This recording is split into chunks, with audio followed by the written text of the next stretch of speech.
한국 인터넷에서 흔히 볼 수 있는 공포 이야기는 대개 일상적인 환경에서 발생하는 초자연적인 현상이나 정체불명의 인물과의 불가사의한 만남을 다루고 있습니다. 다음은 그러한 이야기를 바탕으로 한 공포 썰입니다. 어느 여름밤, 대학생 민지는 기말고사 준비에 한창이었습니다. 사람들로 붐비던 도서관이 문을 닫자 민지는 할 수 없이 24시간 운영하는 학교 근처 카페로 향했습니다. 카페는 비교적 한산했고 민지는 창가 자리에 앉아 노트북을 켰습니다. 1시간쯤 지났을까 갑자기 주변이 조용해졌습니다. 카페에 있던 손님들이 하나둘 자리를 떠나기 시작한 것입니다. 하지만 민지는 공부에 집중하느라 이를 의식하지 못했습니다. 새벽 2시가 되어 민지는 잠시 화장실에 가고 싶어졌습니다. 노트북과 가방을 자리에 두고 카페 뒤편에 있는 화장실로 향했습니다. 복도가 유난히 길게 느껴졌고 등 뒤에서는 알 수 없는 차가움이 느껴졌습니다. 민지는 인기척을 느낀 듯 뒤를 돌아보았습니다. 하지만 아무도 없었습니다. 순간 이상한 기분이 들어 발걸음을 서두르던 민지는 화장실 문 앞에서 멈춰섰습니다.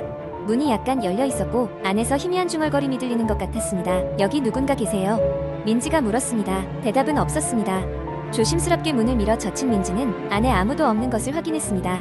거울에 비친 자신의 창백한 얼굴만이 현실감을 주었습니다.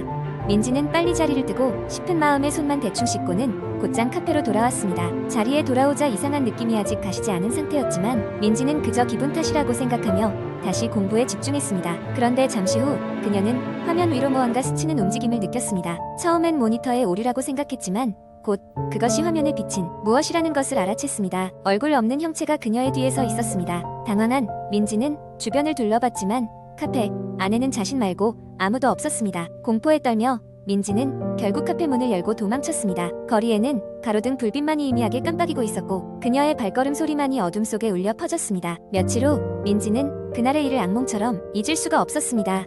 그래서 인터넷 커뮤니티에 그날의 경험을 글로 남겼습니다. 그러자 놀랍게도 아래에는 비슷한 경험을 했다는 다른 사람들의 댓글이 이어졌습니다. 나도 그 카페에서 이상한 경험을 했어. 나는 화장실에서 누가 뒤따라오는 걸 느꼈었지. 그 후로 민지는 그 카페를 다시 찾지 않았지만 그곳에서 어떤 이들이 그런 경험을 하고 있는지를 꾸준히 확인하곤 했습니다. 시간이 지나도 여전히 누군가 그 카페의 미스터리한 현상에 대한 후기를 남기고 있었고 그 이야기는 인터넷을 통해 점점 더 알려지게 되었습니다.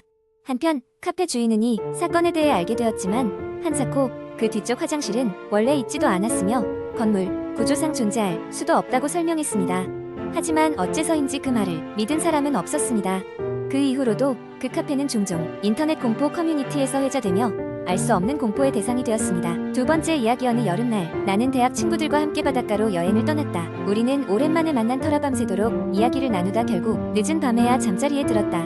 친구들은 방 2개짜리 작은 펜션을 빌렸고 나는 2명의 친구와 함께한 방을 쓰게 되었다. 창문을 열어놓아 바다 소리를 들으며 잠드는 것은 꽤나 운치가 있었다. 자정이 조금 넘은 시간 갑자기 창밖에서 이상한 소리가 들려왔다. 처음에는 바닷바람에 나뭇가지라도 흔들리는 건가 싶었지만 점점 더 선명하게 귀에 들려오자 나는 잠이 깼다. 창밖에서 들려오는 소리는 마치 누군가 낮은 목소리로 노래를 부르는 듯했다. 고요한 이 밤 바다 너머로 나는 신경에 거슬리는 그 소리를 무시하려 했으나 노래는 끊이지 않고 계속되었다. 결국 나는 그 소리가 너무 궁금해 창문 쪽으로 다가갔다. 창문을 통해 바깥을 내다보니 달빛 아래 대충 윤곽이 보이는 무언가가 해변을 어슬렁거리고 있었다. 처음에는 술 취한 사람인가 했지만 곧 섬뜩한 기분이 들었다. 그 형체는 사람이라기에는 너무 흐릿했고 뭔가 서늘한 기운을 뿜어내고 있었다. 자리로 돌아가려던 찰나 그 형체가 고개를 돌려 나를 똑바로 바라보았다. 비록 멀리서였지만 나는 그의 눈을 확실히 느낄 수 있었다. 숨이 멎는 듯한 순간 그 형태가 가만히 손을 들어 나에게 흔들어 보였다. 나는 속으로 이건 꿈이야. 실제하지 않아라고 되뇌며 침대에 누웠지만 심장은 너무 빨리 뛰었다. 다음날 아침 친구들에게 밤에 있었던 일을 이야기했지만 아무도 믿어주지 않았다. 그저 나보고 피곤해서 헛것을 본 거라고만 했다. 하지만 그날 이후로 나는 매일 밤 같은 시간에 창밖에서 같은 소리를 들었다. 도무지 잠을 이룰 수 없었고 그로 인해 점점 피로가 쌓여갔다. 며칠 후 나는 그 펜션 주인에게 용기를 내어 물었다. 혹시 이곳에 어떤 특별한 이야기가 있나요? 펜션 주인은 잠시 고민하다 입을 열었다. 여러 해 전 이곳 해변에서 자주 노래를 부르고 다니던 한 여자가 있었어요. 그녀는 마음에 병이 있었던 것 같아요. 어느 날 저녁 헤엄치다 실종됐는데 아직까지 시신을 찾지 못했죠. 순간 나는 소름이 돋았다. 그리고 밤마다 내가 듣던 노랫소리가 혹시 그 여자의 노래였을까 하는 생각에 이르렀다. 그날 밤 나는 두려움을 이기고 창밖을 다시 내다보았다. 이번에도 그녀가 있었다. 나는 두려운 마음을 다잡고 그녀에게 말을 걸었다. 왜 여기 계세요? 하지만 그녀는 대답 대신 그저 미소를 지었다. 그 후로 묘하게도 나는 더 이상 그 소리를 듣지 않게 되었다. 아마도 내 마음속에서 그녀가 진정으로 울고 있던 것에 대한 이해와 연민이 전달된 게 아닐까 싶었다.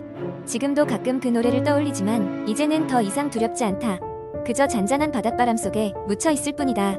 이 여행은 내게 단순한 바닷가, 휴양 이상의 경험을 선사했다. 때로는 우리가 이해하지 못하는 초자연적인 것들이 존재할 수 있다는 걸, 그리고 그 또한 우리가 포용해야 할 삶의 일부일 수 있다는 것을 말이다. 세 번째 이야기, 어느 한적한 시골 마을에 정원이 아름답기로 유명한 한 대저택이 있었다. 그러나 사람들은 이상하게도 그 저택에 가까이 가기를 꺼려했다. 이유는 저택에 얽힌 오래된 전설 때문이었다. 이 전설에 따르면 이 저택에는 이승을 떠나지 못한 영혼들이 살고 있다고 했다. 이곳에 실제로 사람이 살았던 적도 있었지만 살던 가족들이 하나둘 갑자기 마을을 떠나버렸다는 소문이 무성했다. 그러한 소문을 듣고 호기심이 많은 대학생 지훈과 그의 친구들은 한밤중에 그 저택을 체험해보기로 결심했다. 그들은 손전등과 카메라를 챙기고 만일의 사태에 대비한 여러 종류의 물품을 준비한 후 마을을 떠나 저택을 향해 걸어갔다. 달빛이 흐릿하게 비추는 길을 따라 한참을 걸은 끝에 그들은 드디어 대문이 삐걱거리는 대저택 앞에 도착했다. 저택의 외관은 오랜 세월 동안 관리되지 않은 듯했으며 길고 무성한 칡덩굴이 건물 전체를 감싸고 있었다. 그곳에 서 있는 것만으로도 서늘한 기운이 느껴졌지만 호기심이 그들을 더 깊숙이 인도했다. 그들은 대문을 밀고 들어가 거대한 현관을 지나 거실로 발을 들였다. 낡은 나무 마루가 그들의 발소리에 따라 삐걱거렸고 거실 중앙에는 오래된 피아노가 덩그러니 놓여 있었다.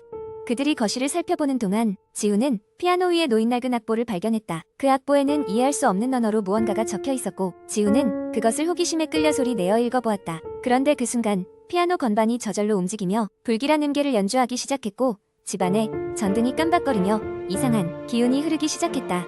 순간적으로 공포에 질린 친구들은 무작정 거실을 빠져나와 저택 내 다른 방으로 향했다. 그들이 들어간 방은 오래된 서재였는데 벽면을 가득 메운 고서들과 먼지가 쌓인 가구들이 그들의 시선을 사로잡았다.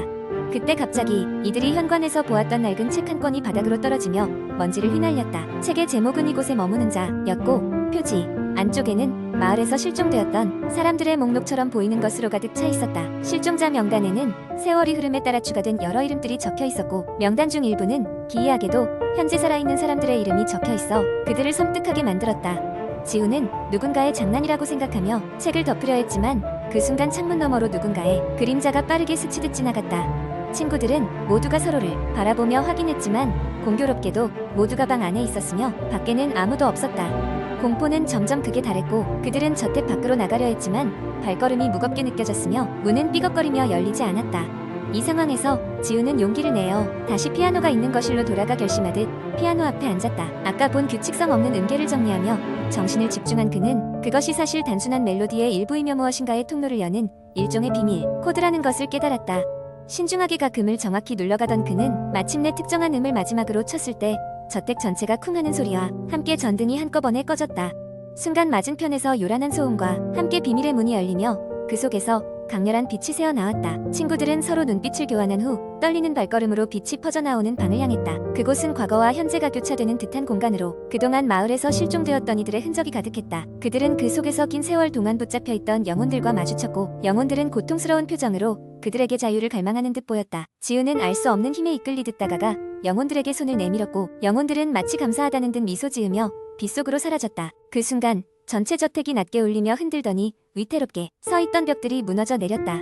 지훈과 친구들은 가까스로 집 밖으로 빠져나와 저택이 눈앞에서 서서히 무너져 내리는 광경을 바라보았다. 그 사건 이후로 마을 사람들은 그 누구도 다시는 저택의 이야기를 꺼내지 않았으며 마을에서는 더 이상 실종 사건이 발생하지 않았다. 지훈과 친구들은 오랜 시간이 흐른 뒤성인이 되어 저마다의 길을 걷게 되었지만 그날의 기억은 결코 잊히지 않았고 그들은 세상의 또 다른 비밀을 찾기 위해 늘 새로운 모험을 꿈꾸게 되었다. 이로써 그들의 공포 체험은 끝을 맺었지만 아마도 저택 어딘가에서 여전히 인간 세계를 끝없이 방황하는 또 다른 영혼들이 있을 거라는 생각에 가끔씩 그들은 밤잠을 설치곤 했다.